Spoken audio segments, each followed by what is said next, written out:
જય શ્રી કૃષ્ણ મિત્રો. આજના વિડીયોમાં છે ને 3 વસ્તુ આવશે. એક તો મારું જે ડાયટ ચાર્ટ ને રોજનું બતાવું છું એ પ્રમાણે તો આવશે જ, બરોબર છે, વેટ લોસ જર્નીનો ડાયટ ચાર્ટની. ને 2 સવાલ છે તમારા માટે મારા તરફથી.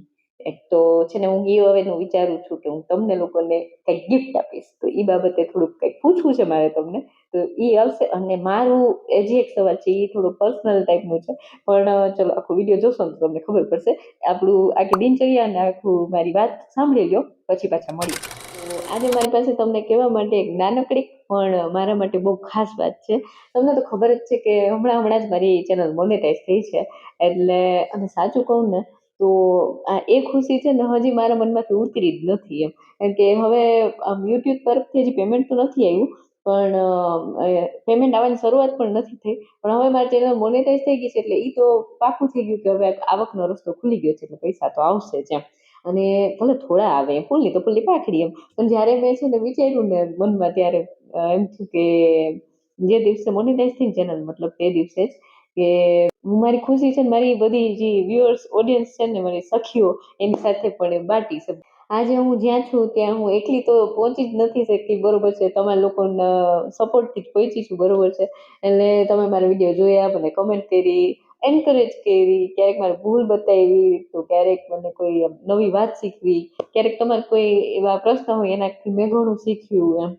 અને સૌથી મોટી વાત એ કે મારી સાથે તમે હંમેશા જોડાયેલા રહ્યા, બરોબર છે, જે રેગ્યુલર જોવે છે અને જે નવા આવ્યા છે એને હવે આગળ જોડાયેલા રહેશે, બરોબર. એટલે આ ખુશી ફક્ત મારી કેવી રીતે થઈ શકે એમ, એ ટાઈપનું મને ભાવ આવ્યો મનમાં. તો મને હંમેશાથી આમ એવું જ લાગે છે કે આમ ખુશી છે ને એકલા રહેવાથી ના થાય, આપણે બધા મળીને, મતલબ ખુશી આ બાટને સે હી બઢતી હે એમ. ગૃહિણી તરીકે છે ને અત્યાર સુધી થોડી ઘણી બચત કરી છે, એમાંથી હું, મતલબ મારે તો અત્યારે ઇન્કમ સોર્સ તો કંઈ છે નહીં, પણ એમાંથી નાનકડું આમ થોડુંક 500 રૂપિયાની આસપાસનું બજેટ રાખી ને હું એક ગીવ અવે કરું એ ટાઈપનું વિચારતી હતી. તો પણ ગિફ્ટમાં આમ ગિફ્ટ મોટી હોવી એ જરૂરી નથી એમ. અને એની પાછળની જે મારી ફિલિંગ્સ છે ને એ આમ બહુ જ મોટી છે તમારા માટે. એટલે મને અંદરથી ભાવ થયો કે ચલો હું એવું કંઈક કરું એમ. પણ હવે મારી સામે છે ને એક પ્રોબ્લેમ છે કે હું આપું શું એમ. તો મને થયું કે હું મારી રીતે કેવી રીતે ખરીદી કરી લઉં કે ભાઈ હું આપું એમ. અને પછી મને વિચાર આવ્યો કે હાલો હવે હું જ તમને જ પૂછી લઈશ કે ભાઈ શું મારે ગીવ અવે કરવું જોઈએ. કારણ કે મારું જો હું જેમ કમાણી કરીશ ને એમ તો હું થોડુંક વધારે રાખીશ, કારણ કે મેં સોચ્યું છે કે હું જેટલા કમાઈશ ને એના અમુક પર્સન્ટેજ મારી ઓડિયન્સ સાથે શેર કરીશ. તો ત્યારે એ તો અલગ મજા આવશે. પણ હાલ ફિલહાલ તો મારી જે સેવિંગ્સ છે ને એમાંથી હું 500 રૂપિયાનું આસપાસનું બજેટ, મતલબ 500-700 આસપાસ બજેટ રાખીને વિચારું છું. એટલે મને એમ થયું કે હું મારી સખીઓને જ પૂછી લઉં કે ભાઈ તમારે શું કેવું છે આ બાબતે, કે હું કઈ વસ્તુ ગીવ અવે કરી શકું. તો જે મારી ઓડિયન્સ છે એ લોકો જ મને કમેન્ટ કરીને કહે તો હું એ પ્રમાણે સોચું કે ભાઈ 500ની બજેટ વાળું જ કહેજો, પછી હમણાં તમારું બજેટ નથી, પછી જેમ પેમેન્ટ આવશે ને યુટ્યુબ તરફથી પછી આપણે વધારશી, કંઈક એવું મજા આવશે એમ. તો તમને કામ આવે ને, કિચન માટે કંઈક હોય કે પછી રોજિંદી જિંદગી માટે એની કામ આવી વસ્તુ હોય કે પછી આમ આપણે વેટ લોસ જર્નીમાં ઉપયોગ આવે એ ટાઈપની કોઈ વસ્તુ હોય કે પછી સેલ્ફ કેર માટેની વસ્તુ હોય, કંઈ પણ વસ્તુ કે જે તમને મનમાં એમ લાગતું હોય કે આ ટાઈપનું દઈ શકાય 500ની આસપાસના બજેટમાં આવી જાય, તો મને કમેન્ટ જરૂરથી કરજો કે કઈ નાનકડી વસ્તુ હોઈ શકે કે જે જોઈને તમને એવું લાગે કે વાહ આ તો ચાંદની, ચમકતી ચાંદની બેને મને મસ્ત આપ્યું, મસ્ત મોકલ્યું. તો કમેન્ટમાં મને ચોક્કસથી કહેજો. આનું કેવી રીતે આપણે કરશી પ્રોસેસ એ જોશી, બરોબર છે, આગળના વિડીયોમાં. ને અને સાવ દિલ ખોલીને જ કહેજો હો કે ભાઈ હું કરવું જોઈએ. અને કદાચ તમારી જ કોઈ વાત આમ, મતલબ તમારી જ કોઈ કમેન્ટ ગમી જાય મને ને મને આઈડિયા આવે કે ભાઈ હા આ ગિફ્ટ બરોબર છે, આ કામનું છે, તો એ રાખવું એમ. તો એવું કંઈક કરશી આપણે, બરોબર છે. અને આજે મારી પાસે તમારા માટે એક હજી બીજો સવાલ છે. અને બીજો અને આ સવાલ કદાચ મારા માટે ગિફ્ટ કરતાં પણ વધારે આમ મહત્વનો છે, ખાસ છે. કારણ કે તમે મારા બ્લોગ જુઓ તો છો, મારી સાથે મારી વેટ લોસ જર્નીમાં ચાલો છો, જોડાયેલા છો, અને મારી રોજની દિનચર્યા જુઓ છો, બરોબર છે. તો હું કેવી રીતે વાત કરું છું, કેવી રીતે મારી વાતો તમને આમ કહું છું, અને મારી ખુશી તમારી સાથે હું શેર કરું કે પછી કોઈ પણ મારી ભૂલ તમારી સાથે શેર કરું, મારી જે કંઈ પ્રોબ્લેમ્સ આવી, મુશ્કેલી આવી, ચેલેન્જીસ આવ્યા, એ બધું શેર કરું એમ. બધું તમારી સાથે હું મારી રીતે જીવું એ શેર કરી દઉં, બરોબર છે. તો મારા વિડીયો જોઈને તમારા મનમાં મારા વિશે શું વિચાર બને છે, મારા વિશે શું ઇમેજ બની છે એમ, મતલબ સાદી ભાષામાં કહું ને તો તમને ચાંદની કેવી લાગે છે એ મારે એક મતલબ મારી પર્સનાલિટી તમને કેવી લાગે છે એ બે પૂછવું છે. તો હું તમને કેવી વ્યક્તિ તરીકે કેવી લાગુ છું એ પણ મને કમેન્ટમાં જણાવજો. એ મારે થોડું જાણવું છે. અને કે પછી મારા વિશે તમને કઈ અલગ જ આમ લાગે છે જોઈને, ભાવ શું આવે છે? કારણ કે હું તો મારું ખુદનું તો ના કહ્યું ને મને ના ખબર પડે. તમને જોઈને કેવું લાગે છે તમે મને કહેજો એમ. અને આ સવાલનો જવાબ આપતી વખતે મને ખુશ કરવા માટે સારું સારું લખવાની જરૂર નથી હોતા અહીંયા. હું કોઈને જજ નહીં કરું. તમને જેવું લાગે ને એવું સાચે સાચું લખી દેજો. તો તમને એવું કંઈક એવું લખો કે જે તમને એમ લાગે કે આને નહીં ગમે, પણ જે વાંચવાથી મને થોડુંક ખરાબ લાગે એ ટાઈપનું લાગે ને તમને, તો કાંઈ વાંધો નહીં. હું કોઈને જજ નહીં કરું. તમને ખરેખર આમ રિયલી જેવું ફીલ થતું હોય ને મારા વિડીયો જોઈને કે આની પર્સનાલિટી આ બેનની કેવી છે, એ થોડુંક લખજો. એટલે મને ખબર પડે કે મારામાં કઈ વસ્તુ બરોબર છે, કઈ વસ્તુ મારી ઓલી નબળી છે, તો હું એમાં સુધારો લાવું એમ. કારણ કે મને એવું નથી કે ફક્ત બધા મારા વખાણ જ કરે એ જ મારે સાંભળવા છે. નહીં નહીં, બિલકુલ નહીં.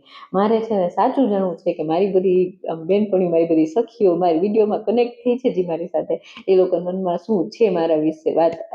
એટલે કદાચ વાંચીને મને કોઈ સારી વાતે ખબર પડે કે જેની મને પોતાને જ ખબર ના હોય એમ, કે મારામાં આવું ગુણ છે એમ. અને કદાચ કોઈ એવી વાત તો એ ખબર પડે કે ભાઈ મારામાં આવું ગુણ છે, તો હું એના ઉપર સુધારો કરવાની કોશિશ કરું એમ. અને જો એવું કંઈક હશે ને તો એને પણ દિલથી સ્વીકારી લઈશ, બરોબર છે. ભાઈ અમારામાં કમી છે તો છે, હવે સ્વીકાર લેવાની, સુધારો કરવાની, બરોબર છે ને એમ. અને આપણે સાથે સાથે શીખવા માટે જ તો અહીં છીએ એમ. કારણ કે મારું છે ને યુટ્યુબ ચેનલ સ્ટાર્ટ કરવાનું મતલબ પૈસા માટે મેં કર્યું એવું તો નહોતું. મતલબ ઇન્કમ થાય એ મને ગમશે, એમાં કંઈ ડાઉટ નથી. તો બધાને ગમે, પૈસા આવે કોને ન ગમે, બરોબર છે. પણ છે ને મારું પહેલું તો એ જ હતું કે હું મારા જેવી જે ગૃહિણી હોય એને એની સાથે થોડી કનેક્ટ થાવ. મને થોડુંક જેમ હું ગુજરાતથી દૂર છું તો આપણે કેમ આમ રૂંઢે નાના હતા ત્યારે મમ્મી એ લોકો ઓટલે બેસીને જે આમ વાતું કરતી હોય, બધી બેનપણીઓ થઈ ગઈ આસપડોશની બાઈઓ બધી, તો વાતું કરતી હોય તો કઈ ટાઈપનું ફિલિંગ આવે, એ ટાઈપનું ફિલિંગ મને અહીં ઓડિશામાં બેઠા બેઠા આવે. એમ વિચારીને મને થોડુંક એકલાપણું ન લાગે કે મારી જેવડું મારી સાથે કોઈ મને સથવારો નથી. એના કારણે મેં યુટ્યુબમાં તમારી સાથે આમ કનેક્ટ થાવ એ ટાઈપનું આમ વાઇબ રાખવાની કોશિશ કરી છે.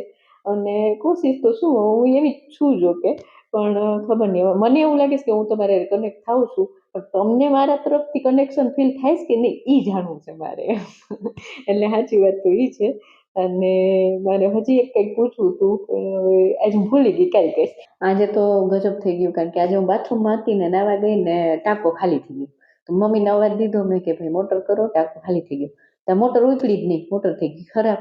કારણ કે અહીંયા આટલો સતત મહિનાથી વરસાદ ચાલુ જ છે, એટલે છે ને મોટરમાં કંઈક કચરો ભરાઈ ગયો એમ. તો હવે બપોર વચ્ચે મહે કે પછી ઇલેક્ટ્રિશિયનને મોકલો, પણ મોટર હજી થઈ નથી. તો હવે ખબર નહીં કાલે શું થાય. એટલે બાથરૂમમાં હું એ ખાલી ખખોર્યું કર્યું તો સારું થયું, હાબુ લગાવ્યો તો હું હાલત થઈ જાત.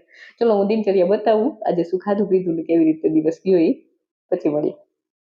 આજે સવારમાં ઉઠીને ચકડી ભમેડી કરીને હાલી લીધું ને જીરા પાણી પી લીધું. અને સવારે નાસ્તામાં મહેક ઇડલી લઈ આવ્યા હતા દુકાનેથી. સાંભાર મેં ઘરે કાલની દાળ વધેલી હતી ને એનો બનાવી નાખ્યો ને છાશ સાથે પી લીધો. અને સાંભારમાં જો મેં સોયાવડીનો પાવડર એ નાખ્યો તો આવી રહ્યા મારી ચમચી છે ને 12 ગ્રામની, એટલે મેં લગભગ છે ને 30 ગ્રામ જેટલો જ નાખ્યો તો ગણો ને. એટલે એ છે ને મેં ઇડલી સાંભાર ખાઈ લીધું સવારે નાસ્તામાં, તો બરોબર છે. એટલે પ્રોટીન ફાઈબર બધું આમાંથી મળી રહે, કાર્બ્સ બેલેન્સમાં એમ બેલેન્સ રાખવાની કોશિશ કરી હતી. સરસ મજાનું બન્યો તો થોડુંક નમક ઓછું હતું એટલે નાખ્યું. અને જો કાલે વાંદરા રમખાણ કરી ગયા હતા ને, એટલે એ બાલ્કની મેન પ્રેમા દીદીએ ધોઈ. પ્રેમા દીદીએ પગથી બિચારે ઘસી ઘસીને છી એનું સાફ કર્યું વાંદરાઓનું ને મેં હાવીનાથી ધોયું બધું. અને આ ધોવામાં જ ટાંકો ખાલી થઈ ગયો હતો, જે મારે નાવું બાકી હતું. એટલે મેં કીધું કે મરી ગયા.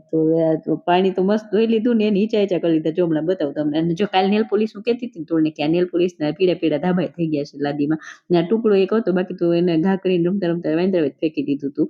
તો આ ટુકડાથી જ પછી મેં લાદીમાંથી આવું ઉખેડા ધાગાઓ. મેં કીધું કે આ તો હવે જામ થઈ ગયું, નીકળતું નથી. પછી કાચથી આમ ઘસીને કાઢ્યા. એમાં મારે થોડી વાર લાગી. ને નાવામાં હું જ્યાં બાથરૂમમાં જે જાઉં ને ત્યાં તો પાણી ખતમ, રાડા રાડી ઉપર હતી નીચે સાંભળે નહીં ઘડી કાઢતો.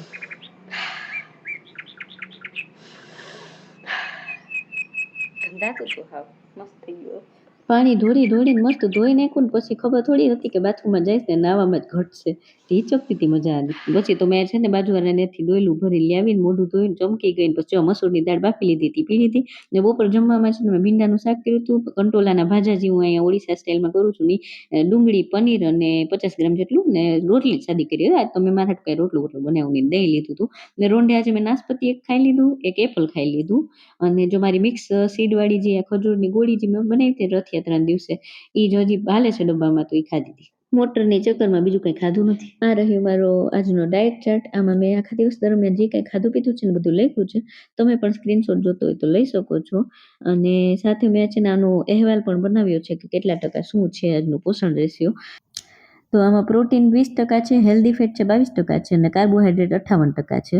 આવી રીતે આજનો ડાયટ મેનેજ કરવાની કોશિશ કરીએ છીએ. પરફેક્ટ તો નથી પણ મેનેજ કર્યું છે. તો આવી રહી મારી દિનચર્યા. અને આજે તો આ મોટરની કાંઈ થઈશ ને તો આજે અત્યારે વાગી ગયા છે રાતના 9.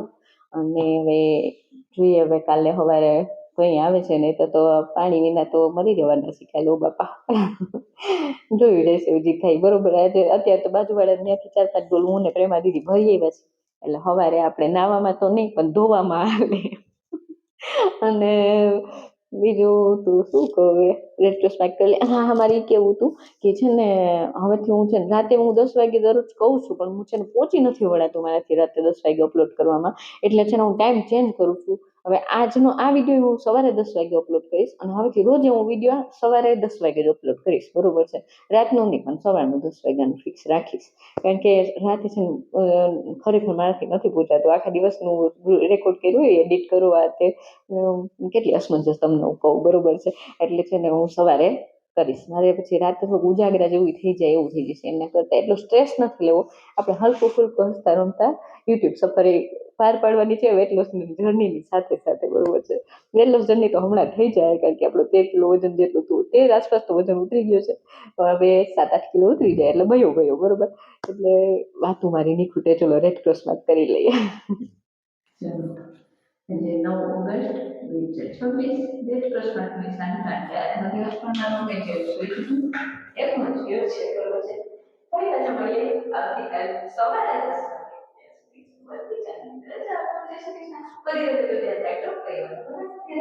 કરી